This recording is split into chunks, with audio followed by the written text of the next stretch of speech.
你们技术不过关，产能上不来，还想让我付全款？做梦！我找人打听了，你们早投产了，用的就是我们的技术，用了为什么不给钱？你怎么敢说我用的是你们的技术？老师，我只有你们一家做这个吗？怎么回事？不是我们的事儿。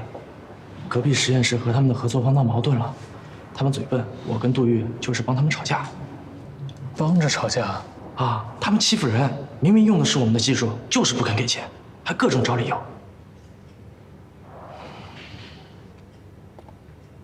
怎么样，无话可说了吧？让我付钱，没那么容易。你好，你谁啊？我们周生老师。你是他们领导？我跟他们就是同事关系。这年纪轻轻的就叫老师，很容易浮躁。你们这的人，浮躁，都很浮躁。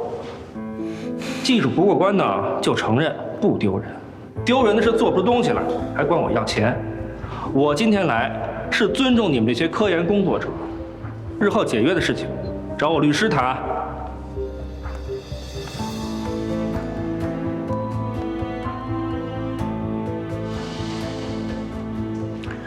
给我一份相关的资料吧。老师，不用看了，我特意找我爸查的，这家就是流氓，彻头彻尾的流氓。这边闹解约，那边早就用我们的技术投产了。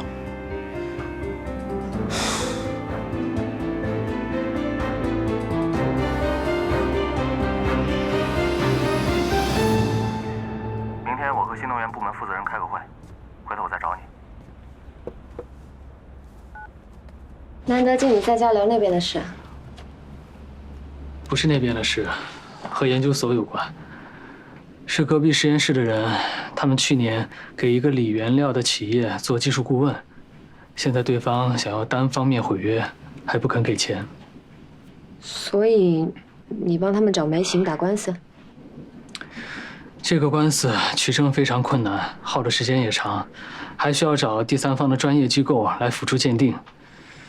无论是精力和时间方面，消耗的都太多了。梅行不建议打官司。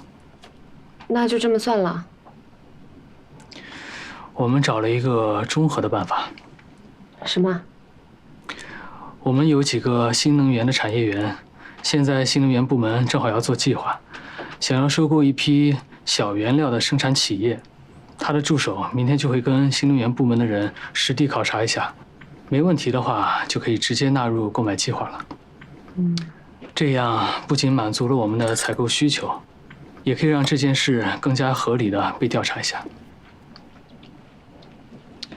虽然他们被我们买下来，但我们不会偏向他们的。我知道你不会。你尝一口，甜的，甜吧？哎，你又来这里干嘛？那个周生教授在吗？我们老师正忙着呢，没空。哎，我就说两句话。哎，您好。哎，这不识庐山真面目，只缘身在此山中啊。周生教授，我们呢一直想跟那新能源产业园合作，托了很多关系，想见他们那负责人，哎，都没见着。哎，昨天他们的法务部首席助理居然来找我。哎呦，周生教授，您真是我的福星贵人，我都不知道您跟他们法务部老大是朋友，我是真没想到。要不是昨天他们说，我都不知道是托了您的福。哦，我跟财务说了，今天打款，马上到账。不解约啊？怎么会解约呢？这不可能解约，这就是个误会。哦，哎，您看您什么时候方便？赏个脸，我请您吃个饭。不用了，我不喜欢应酬。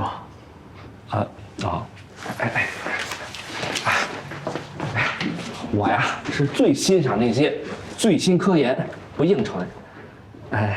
那您看，您在不忙的时候，帮我替梅大律师带个好。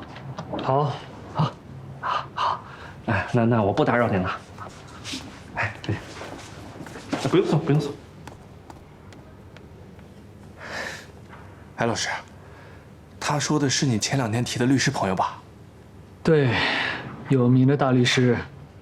哇，牛人的朋友都是牛人，亘古不变的定律啊！这人也不去查查你是谁，哎，不过查了也没用，他又看不懂。做事吧。哦，哎，我刚才在电梯间里听说，您夫人还是个名人。哎呦，这真是真人不露相，露相非真人啊！失敬，实在是太失敬了。哎，我们实验楼不是有潜在人等进门登记制度吗？有啊，我们是重点实验室啊，想进就进啊，机密丢了谁负责啊？哎，不好意思啊，马上走，不打扰各位科学家研究。真走，再见。